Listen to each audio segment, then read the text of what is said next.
இந்த மாரிமுத்துன்னு ஒருத்தர் இறந்துட்டார், தெரியுமா தெரியாதா? Director come actor. எத்தனை பேருக்கு தெரியும் அந்த நியூஸ்? பாத்தீங்களா?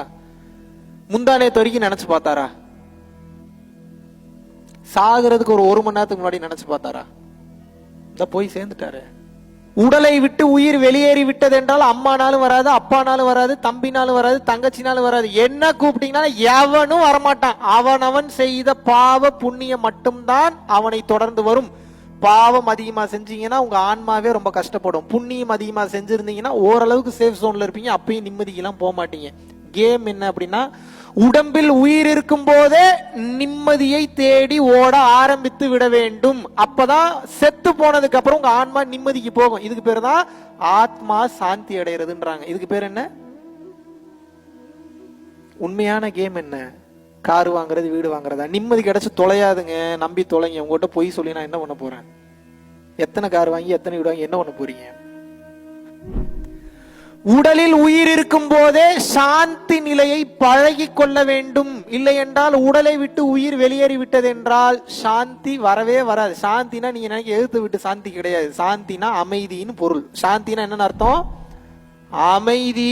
உண்மையான வலிமை, உண்மையான செல்வம், உண்மையான பொருட்செல்வம், அருட்செல்வம் எல்லாம் என்னன்னு வந்து கேட்டீங்கன்னா என்ன? இந்த அமைதியை கத்துக்காம எத்தனாயிரம் கோடி சம்பாதிச்சாலும் நிம்மதியை கொடுக்காது. எழுதி தரேன் நானு. 1000 கோடி சம்பாதிப்பீங்க, அடுத்து 1000 கோடி எப்படி 2000 கோடி ஆக்குறதுன்னு பாப்பீங்க. 2000 கோடி அப்புறம் எப்படி 3000 கோடி ஆக்குறதுன்னு பாப்பீங்க. வேற எவனாவது ஒருத்தன் சம்பாதிச்சு அவன் பெரிய ஆள் ஆகிறானா அவனை வளர விட மாட்டீங்க. அவனை கீழே தள்ளி உறவுக்கு உண்டான எல்லா வேலையும் பாப்பீங்க. ஒரு கட்டத்துக்கு மேல நீங்க உலக கோடீஸ்வரன் நம்பர் 1ல இருக்கிறதுக்கு உண்டான எல்லா வேலையும் பாப்பீங்க.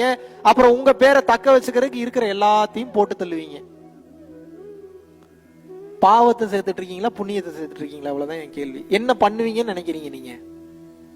பணத்தின் பின்னால் ஓடுபவன் நிம்மதியை சேர்ப்பானான்னு கேட்டா ஒருபோதும் நிம்மதியை சேர்க்க. பணம் வேணும் தான், நான் இல்லைன்னு சொல்ல. நல்லா புரிஞ்சுக்கோங்க. இப்ப என் கேள்வி என்ன? உங்களுக்கு சாப்பாட்டுக்கு வழி இல்லாம இருக்கா? அப்போ சரி, நீங்க ஆத்திர அவசத்துக்கு போயிட்டு வர்றதுக்கு கார் ஏதாவது வச்சிருக்கீங்களா? இல்ல ஒரு 2 வீலர் வச்சிருக்கீங்களா? இல்ல பஸ்ஸுக்கு போறதுக்கு பணம் வச்சிருக்கீங்களா? எல்லாம் இருக்கு. போய் படுக்கிறதுக்கு ஒரு வீடு இருக்கா? போட்டுக்கிறதுக்கு 4-5 ட்ரெஸ், சட்டை, சேலை, வேஷ்டி, துணிமணி வச்சிருக்கீங்களா இல்லையா? மனைவி, கணவன் இருக்காங்களா இல்லையா?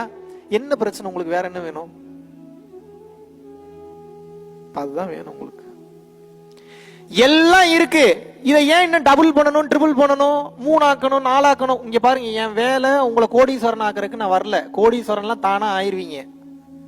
உங்களோட வேகத்தை ஸ்லோ பண்ணி, வேகமா போயிட்டு இருக்கக்கூடிய வண்டியை ஸ்லோ பண்ணி ஹேண்ட் பிரேக்கை இழுத்து பார்க் பண்றதுக்காக வந்திருக்கேன். நான் எதுக்கு வந்திருக்கேன்? வேகமா போயிட்டு இருக்கக்கூடிய உங்க வண்டியை ஸ்லோ பண்ணி, டெட் ஸ்லோ பண்ணி, நிப்பாட்டி பார்க் பண்ணி வண்டியை ஆஃப் பண்றதுக்காக வந்திருக்கேன். மன அமைதியை நீங்கள் கற்றுக்கொள்ளவில்லை என்றால் ஒரு கட்டத்திற்கு மேல் பேயாக திரிவீர்கள். நடந்தே தீரும், மாற்று கருத்தே கிடையாது. உடலை விட்டு போயிட்டீங்கன்னா இவ்வளவு பில்டப் எல்லாம் பண்ண முடியாது. எல்லாம் ஒரே சைஸ்ல ஒரே மாதிரி தான் தெரியும். உங்கள் அழகு நிரந்தரமானது கிடையாது, அழிந்து போயிடும். உங்களது அறிவு நிரந்தரமானது கிடையாது, அழிஞ்சு போயிடும். உங்க வீடு, வாசல், சொத்து பத்து, வசதி அனைத்தும் அழிந்து விடும். எது நிலையாக நிற்கும் என்றால் நீங்கள் செய்த புண்ணியம் மட்டும்தான் உங்களை பாதுகாத்து நிற்கும். அதுக்கு பேர் தான் அருட்செல்வம். அருட்செல்வம்னா என்ன? நீங்கள் செய்யக்கூடிய தான தர்மம் மட்டும்தான் உங்களுக்கு கெப்பாசிட்டி. அதுதான் உங்க அசெட், அதுதான் உங்க ப்ராப்பர்ட்டி. 1000 கோடி பணம் வச்சிருப்பான், தர்மம் பண்றான்னா மனசு வராது. 1 ரூபாய் தர மாட்டான். கஞ்ச பிசனாரி, எவனுக்கும் கொடுக்க மாட்டான், அவனும் பயன்படுத்த மாட்டான். செத்துதான் போவானே தவிர செய்வதற்கு மனம் வராது. ஏன்? அவனுக்கு தர்மம் செஞ்சுட்டானா புண்ணியம் சேர்ந்துரும், புண்ணியம் செஞ்சுட்டானா அவன் பாவம் கழிஞ்சிரும், பாவம் கழிஞ்சிட்டானா அவனுடைய ஆத்மா அமைதி நிலைக்கு போயிடும். இறைவன் அதனால தர்மம் பண்ண விடவே மாட்டார். ஏன்? அவ்வளவு பாவம் பண்ணி வச்சிருப்பான். புரியுதா நான் சொல்றது? ஏதாவது கனெக்ட் பண்ணிக்க முடியுதா? தெளிவாக புரிந்து கொள்ளுங்கள். பணம் வச்சிருக்கிறவன் எல்லாருனாலையும் தர்மம் செய்ய முடியாது. தர்மம் செய்பவன் எல்லாரும் பணம் வச்சிருக்கணும்ன்ற அவசியம் கிடையாது. ஏன்? தர்மம் என்பது பொருளால் செய்வது மட்டுமில்ல, மனதால் செய்வதும் தர்மம் தான். தெரிஞ்ச விஷயத்த 4 பேருக்கு சொல்லி கொடுக்குறீங்கனாலும் அதுக்கு பேர் தர்மம் தான். தெரிஞ்ச ஞானத்தை 4 பேர்கிட்ட பகிர்றீங்கனாலும் அதுக்கு பேர் தர்மம் தான். எல்லாரும் நல்லா இருக்கணும், எல்லா உயிர்களும் நல்லா இருக்கணும்னு சொல்லி அந்த உயிர்களுக்காக ஏதாவது போற போக்குல ஏதோ ஒரு செயல் செஞ்சுட்டு போறீங்கனாலும் அதுக்கு பேர் தர்மம் தான். தர்மம் செய்தால் உங்களது ஆன்மா தப்பிக்கும், தர்மம் செய்யவில்லை என்றால் மாட்டிக்கொள்ளும்.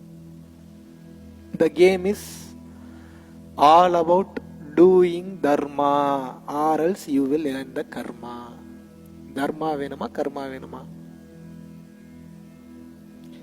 தர்மம் செய்தால் கர்மம் அழியும், கர்மம் செய்தால் கர்மம் பெருகும், கர்மம் பெருகினால் அடுத்த பிறவி உண்டு, அடுத்த பிறவி இன்னும் கொடூரமான பிறவி எடுப்பீங்க. எப்படி வசதி?